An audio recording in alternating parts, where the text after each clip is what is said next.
Praise the Lord! Sabi sa Psalms 92 verse 14, "They shall still bring forth fruit in old age. They shall be fat and flourishing." Sila'y mga bubunga sa katandaan. Sila'y mapupuspos ng katas at kasariwan.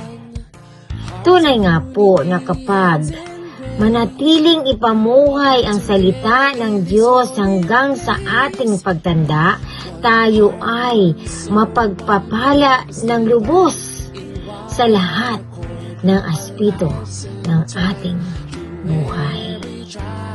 Ang pananampalataya at mabuting gawa ay hindi aagaw ng oras o panahon.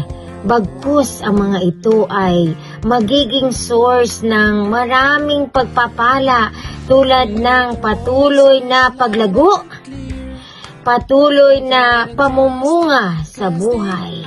Kaya nga po, tayo ay manatiling magpakita ng aktibong pananampalataya sa ating buong buhay.